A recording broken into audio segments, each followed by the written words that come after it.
power of social messaging apps. Perhaps the question should not be why use social messaging apps, but rather why isn't everyone already doing it? What is it about this form of marketing that has made it such a little-known secret among top marketers? Perhaps it's because, as with so many things, creators are too determined to focus on quantity over quality. What does that mean? Essentially, many creators will consider a marketing strategy only if they think it can make a huge impact on their numbers. They want ROI. They want their hard work to pay off. And so, focus on the kind of work that is easily quantifiable. Here, social messaging falls down a little. After all, you will typically only send a WhatsApp to one person at a time. And that person is an already established lead. It is someone whose number you already have in your database, which means it's someone who already knew about your business. Therefore, WhatsApp involves engaging in a lot of effort in order to send a message to just one person who was already on your list. Your numbers don't go up, and your marketing department has nothing to show for their work.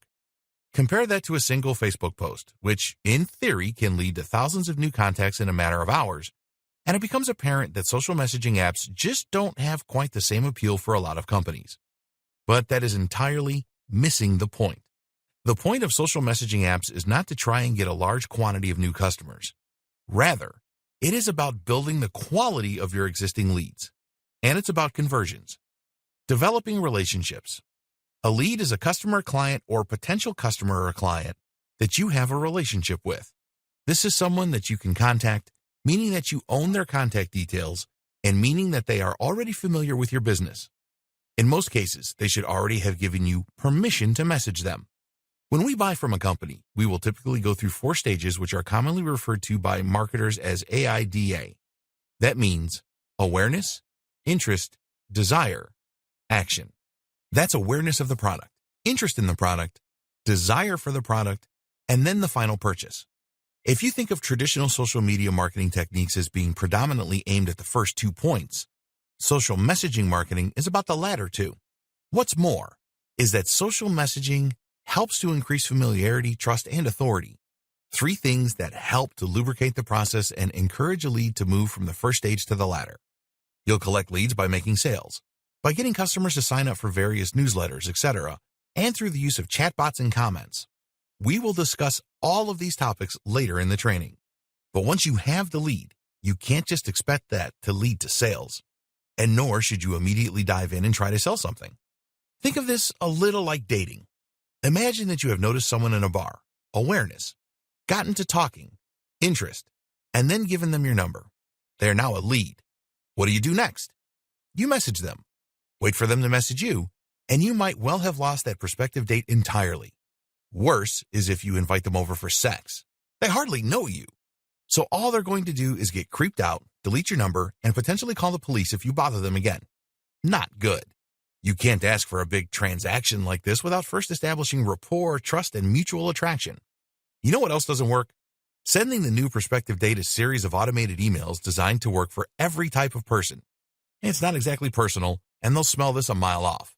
They're not getting to know you any better. Sales is the same.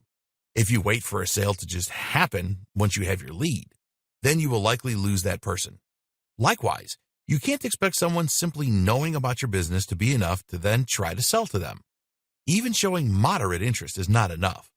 They have to not only desire the product or service, but also feel safe in the knowledge that if they pay you, you will deliver.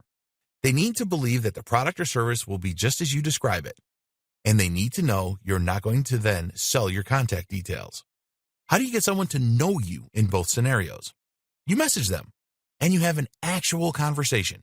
This is huge. There are other reasons that you might be worried about using Messenger or WhatsApp in business. Perhaps you're concerned about privacy, or perhaps you don't know how to go about it. Well, don't worry. All of that is going to be explained and fixed over the coming videos. You'll learn how to get people to give you their contact details willingly and then contact you in order to ask just the right questions that will allow you to sell to them. More benefits. Convenience and immediacy. On top of this, text or instant messaging marketing is a form of marketing that occurs right in our pockets. This means you'll be reaching people when they're out and about or when they're browsing the web during the day. This has a much more sensitive temporal aspect. And that means that if you message people during Saturday afternoon, there's a chance that they'll look at it while they're out shopping, which isn't generally the case even with email, which we normally assume can wait. That means you may even influence their buying behavior there and then. No need for them to remember anything in the first place. Marketing to short people. These days, nearly everyone is texting, from nippers to seniors, which makes text marketing a viable option no matter what your business is. However, it's also worth noting that some demographics use mobile phones even more than others, and generally these are quite desirable demographics, specifically teenagers with a healthy disposable income. This means that you're reaching out to an audience that have few financial commitments, but are starting to get money in their wallets. Better yet, most teens these days are using smartphones like iPhones, which means that even if they aren't out shopping, they'll be able to head online and visit your site there and then, especially as smartphones handily turn URLs into hyperlinks that open in the native browser. Combine this with multimedia benefits of smart messaging, and you have a whole world of marketing possibilities. Facebook reach is shrinking. There's another reason that more and more people are turning to Messenger and other forms of instant messaging. Facebook's organic reach has massively shrunk. There was a time that you could post something to your Facebook group, and you would then find that a large number of people who followed you would see it. Today, that's not quite so true. Users started getting fed up with only seeing posts from businesses and never seeing anything from their friends. And as such, Facebook adapted and started showing fewer business posts. The fact that this also drove more companies to use their expensive advertising platform was a nice added bonus. Thus, companies are looking for other ways to reach Facebook's community. And one of the most powerful ways to do that is through instant messaging.